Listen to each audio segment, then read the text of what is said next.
भगवान के बारे में जानना और भगवान से जानना, इन दोनों में फर्क तो होगा ना। गीता जी भगवान से जानना है, अर्जुन तो बहाना था। भगवान को तो गीता जी हमको सुनाना था। राधे राधे। यूं तो विश्व में बहुत सारे ग्रंथ हैं, बहुत सारे शास्त्र हैं, कई महान संतों ने उनको लिखा है और कृपावश हम पे लिखा है। लेकिन जब बात ऐसे ग्रंथ की आती है कि जो सब में मान्य हो, जिसमें ना कोई खंडन हो ना कोई मंडन हो, जो एक स्वर में पूरा जगत जिसके लिए कहे कि हाँ ये ग्रंथ है जिसको हम अपना सकते हैं, चाहे वो जाति से परे है, धर्म से परे है, सभी धर्म जाति से परे, वर्ण से परे, वो एक ग्रंथ जो है वो है श्रीमद् भगवत गीता।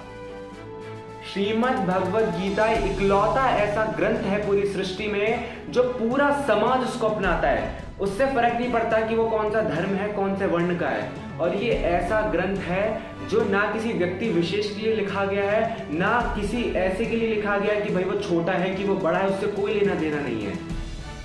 लेकिन बात ये आती है कि भाई ग्रंथ तो खूब सारे हैं, लेकिन भगवत गीता में ऐसा क्या है?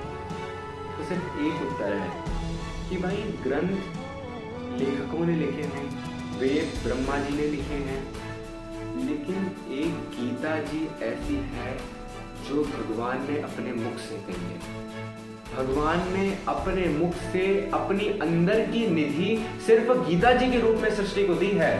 बाकी ये बात ठीक है हर जगह कि हर ग्रंथ में भगवान के बारे में बताया गया है, भगवत सत्ता के बारे में बताया गया है। लेकिन भाई एक बात ये सोचिए, भगवान के बारे में जानना और भगवान से जानना, इन दोनों में फर्क तो होगा ना। गीता जी भगवान से जानना है। जब आप गीता जी पढ़ते हैं ना तो ये समझ लीजिए कि साक्षात भगवान कृष्ण आपको बोल रहे हैं और आप अर्जुन हैं। ये भाव होना चाहिए गीता जी पढ़ते समय। संत जन तो ये कहते हैं कि अर्जुन तो बहाना था, भगवान को तो गीता जी हमको सुनाना था। अब एक बात समझिए, अर्जुन जो इतने बड़े भक्त, जो निरंतर जिनके रोम रोम से कृष्ण कृष्ण निकलते थे। एक बार की बात है, अर्जुन अपने कक्ष में थे, सो रहे थे। तो घटना तो बहुत बड़ी है, लेकिन उसमें ब्रह्मा जी गए, शिव जी गए, भगवान कृष्ण भी गए। अब जो जाता अंदर बस कोई वापस लौट के नहीं आता। तो जब जाके देखा तो पता चला कि अर्जुन के रोम रोम से भगवान का नाम निकल रहा है, कृष्ण कृष्ण कृष्ण कृष्ण। कौन सी अवस्था में? सोती हुई अवस्था में, जब उनको पता नहीं था जगत का, सो रहे थे वो, उस समय उनके रोम रोम से कृष्ण निकल रहा है। ऐसे संत को, ऐसे भक्त को क्या कभी मोह हो सकता है? ये सोचने वाली बात है। क्या मोह, ये जो सोते हुए भी चेतन से मिला हुआ है, चैतन्य से मिला हुआ है, क्या उसको जागृत अवस्था में वो मोह, वो जड़ वस्तु स्पर्श कर सकती है? संभव ही नहीं है। ये तो एक लीला थी, अर्जुन को एक पात्र बनाना था, एक निमित्त बनाना था। गीता जी तो हमको सुनाना था। और मैं तो कहूँगा बड़े भाग्य है भाई कि हम इस कलयुग में प्रकट हुए, इस कलयुग में आए। और युगों में सब कुछ था, सतयुग में धर्म था, और युग में सब कुछ था, धर्म सब था, लेकिन कलयुग में हमारे पास गीता है। गीता और किसी युग में नहीं थी, गीता हमें मिली है। इससे साफ साफ एक बात आती है कि भगवान का कितना अनुग्रह है। अरे भाई, अपनी अंदर की चीज कोई व्यक्ति तभी देता है जब कोई अपना सामने आता है, और भगवान ने सामने रख दी वो चीज। जिस गीता के लिए भगवान कहते हैं कि मैं जब सृष्टि का संचालन करता हूं और अगर मैं फंस जाता हूं कहीं पे, तो मैं गीता ज्ञान का आश्रय लेता हूं कि गीता में मैंने क्या बोला है, मैं उस ज्ञान का आश्रय लेके अपनी गुत्थी सुलझाता हूं। तो जो गीता भगवान को राह दिखा सकती है, वो गीता हमको राह नहीं दिखाएगी। लेकिन ये दुर्भाग्य, हमारा दुर्भाग्य कि ऐसी गीता गंगा होने के बावजूद भी हम भटक रहे हैं। न जाने कितनी गीता जयंती अभी तक निकल गई, क्या उसका फर्क क्या हुआ? हर बार गीता जी का पाठ हो जाता है, लेकिन कुछ फर्क पड़ता है? कुछ फर्क नहीं पड़ता। वही गीता जी का पाठ हो गया, साल भर के लिए भूल गए। गीता जी का क्या सिद्धांत है, वैसे के वैसे ही रहते हैं। बच्चे की ना घड़ा, उस पर कितना भी कुछ कर दो, कोई फर्क ही नहीं है। नहीं तो एक बार गीता जी पढ़ने में न जाने क्या क्या ना हो जाए। जगत गुरु श्री रामानंदाचार्य जी जब दक्षिण में गए तो एक ब्राह्मण से वो मिले, तो वो ब्राह्मण पढ़ा लिखा नहीं था। तो सबने पढ़ाने से मना कर दिया, और सब बहुत, मतलब उस समय तो विद्या का बहुत वो था कि विद्या होनी चाहिए, सब उसकी बेइज्जती करते थे। तो वो मंदिर के पीछे जाके उस ब्राह्मण ने क्या किया, गीता जी खोली और हाथ जोड़ लिए कि हे प्रभु, मुझे अक्षर का ज्ञान नहीं है, मैं ब्राह्मण जाति में अवश्य पैदा हुआ हूँ, लेकिन मुझे अक्षर का कोई ज्ञान नहीं है। ये गीता आपका कृपा प्रसाद है, मेरे लिए ये आपकी कृपा है, आपको अगर पढ़वानी हो तो पढ़वा लो।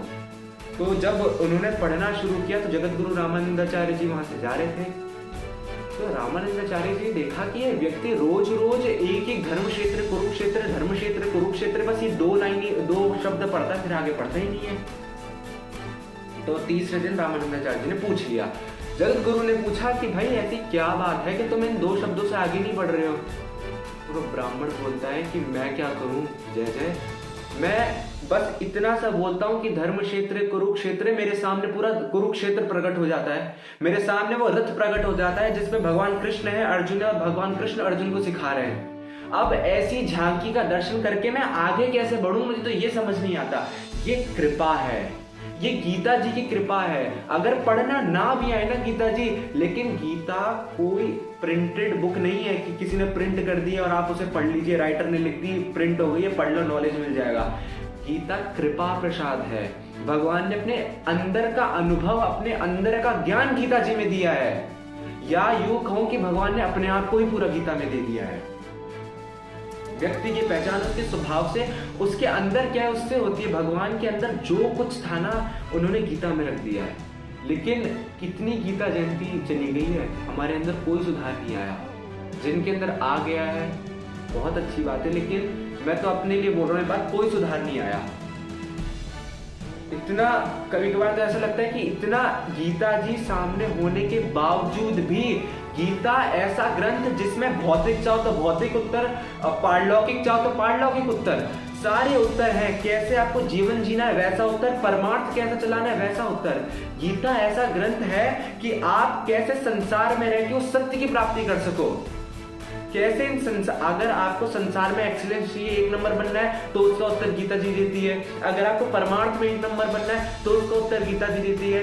लेकिन गीता जयंती इतनी बीत गई, हमारे पास गीता जी होने के बावजूद भी हम लोग उस पथ पे चल ही नहीं पा रहे हैं जो गीता हमें प्रशस्त कर रही है, जो गीता हमें बताना चाह रही है, उस पर हम चल ही नहीं पा रहे हैं। मेरी तो बस एक विनती है कि भाई, ऐसा कह देते हैं लोग कि भाई, अब जैसे मेरी उम्र है उसमें कह देते हैं कई बार लोग, मुझे भी कहा है कि ये कोई उम्र है अब सब गीता पढ़ने की, जब उम्र होगी 60-70 की तब पढ़ना।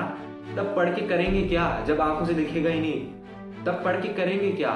जीवन तो अभी बनाना है, तब तो जीवन पूरा बीत चुका होगा, जीवन तो अभी बनाना है। गीता, भगवान ने गीता बोली इसलिए है कि भाई व्यक्ति जीवन बना सके।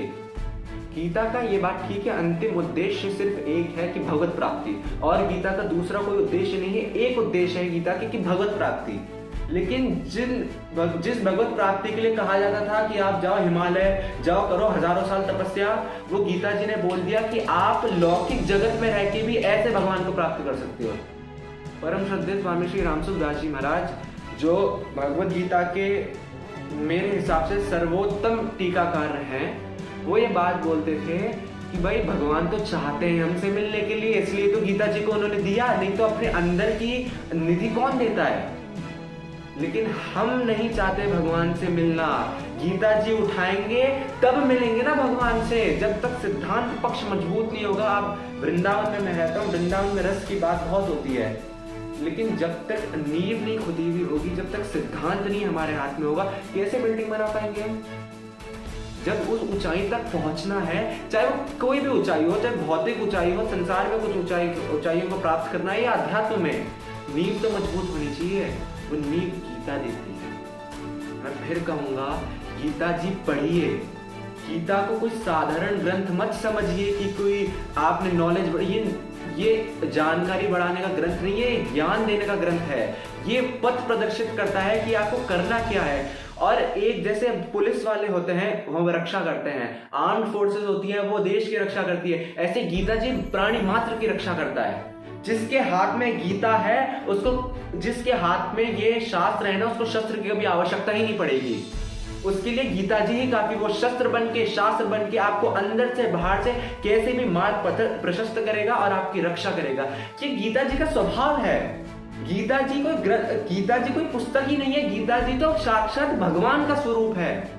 इतना अंदर की बात, अपनी निधि, वो भी भगवान की निधि हमें मिली है, और अगर उसको प्राप्त करने के बाद भी अगर हम कुछ नहीं कर पा रहे हैं तो ये पूरा हमारा ही दोष है। इस गीता जयंती पे बस एक ही मेरा अनुरोध है कि बस कैसे हो, चाहे थोड़ा सा ही हो, लेकिन गीता जी पढ़ें। गीता जी अगर श्लोक याद नहीं हो पा रहे, उससे कोई, ठीक है नहीं हो पा रहे, कोई बात नहीं, अच्छी बात है श्लोक याद हो जाए, लेकिन अगर नहीं हो पा रहे उसके सिद्धांत को समझिए। गीता जी कहना क्या चाहती है, एक अध्याय तो बहुत दूर की बात है, एक श्लोक काफी है अपना जीवन परिवर्तन करने के लिए। गीता जी पढ़िए। बस इतना ही मैं गीता जयंती के अवसर पर कहूँगा कि भगवान ने कृपा करके ये निधि हमें दी है, उस निधि को हम संभालें, कृपा का आदर करें, और इससे प्रत्यक्ष कृपा कुछ नहीं हो सकती भगवान की। हम कहते हैं कि भगवान कृपा नहीं करते, भगवान कृपा नहीं करते, भगवान को ये करना चाहिए, भगवान ने कर दिया है, अब बारी हमारी है करने की।